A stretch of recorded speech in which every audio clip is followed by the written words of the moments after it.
नमस्कार दोस्तों।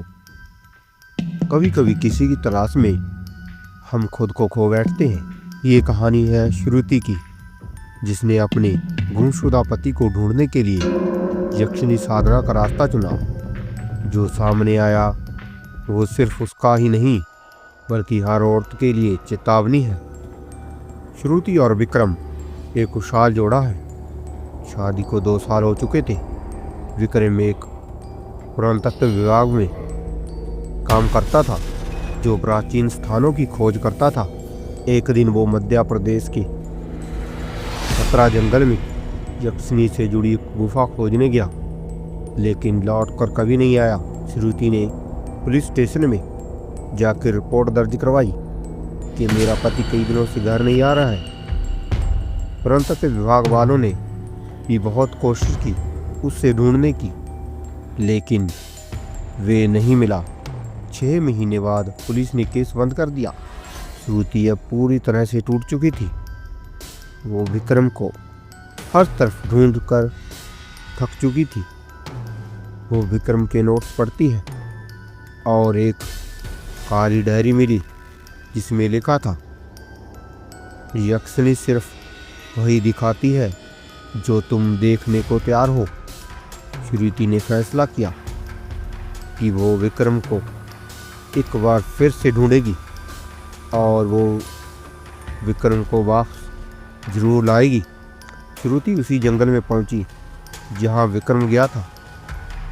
उससे एक बूढ़ा बाबा मिला जिसने कहा, यक्षिणी साधना एक दर्पण है। अगर तुमने खुद से झूठ बोला तो वो तुम्हें सच दिखाएगी, जला देने वाला सच। तुम्हें यक्षिणी साधना करनी होगी, लेकिन तुम्हें कोई गलती नहीं करोगी। गलती हुई तो मौत पक्की। श्रुति में मन में पक्का कर लिया कि वह यक्षिणी साधना जरूर करेगी। श्रुति ने रात को यक्षिणी साधना की शुरुआत की और मंत्र पढ़ने शुरू किए। हम हरीम हरीम यक्षिणी सुरवाम वक्षमिन स्वाहा। कई दिनों के बाद धीरे धीरे उसकी आवाज़ें सुनाई देने लगी। कभी किसी औरत के चिल्लाने की आवाज़ सुनाई देती, कभी ठंडी हवा का झोंका, तो कभी गर्म हवा का झोंका उससे लगता। और वह कई बार तो यह महसूस करती कि कोई उसे छू रहा है और उसके पास से गुजर रहा है। कुछ दिनों बाद फिर से वही महसूस होने लगा और वह डर के मारे ठुठुर जाती। कुछ दिनों बाद विक्रम की वहां से आवाजें आने लगी, विक्रम मैं यहाँ हूँ, पीछे देखो। श्रुति पलटी। एक महिला खड़ी थी, लाल आंखें, सफेद चेहरा, उसके होठों से खून टपक रहा था। यक्षिणी ने कहा, विक्रम मेरे पास है, लेकिन क्या तुम जानती हो वो कौन था? श्रुति बोली, वो मेरा पति था। यक्षिणी ने अपनी हथेली फैलाई और उसमें दिखा विक्रम एक महिला को उसी जंगल में यक्षिणी को बुलाने की विद्या सिखा रहा था। श्रुति सुन्न हो गई। यक्षिणी बोली, विक्रम तुम्हें धोखा दे रहा था।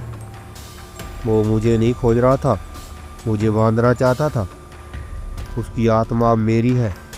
अब तुम तय करो, सच्चाई चाहती हो, जाए उसकी परछाई। श्रुति ने चुपचाप कहा, मुझे विक्रम चाहिए।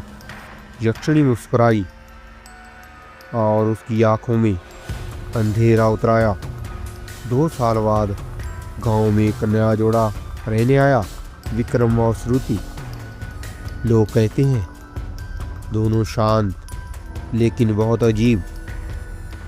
कभी किसी से मिलते नहीं थे, सिर्फ रात को बाहर निकलते थे। एक रात गांव की लड़की ने देखा श्रुति अकेली बैठी थी। वो पास गई और पूछा, दीदी विक्रम भैया कहाँ हैं? श्रुति पलटी। उसकी आंखें काली थी और उसके पीछे दीवार पर खुदा था, जिससे तुम चाहते हो वो तुम्हारा नहीं था। अब तुम भी मेरी हो।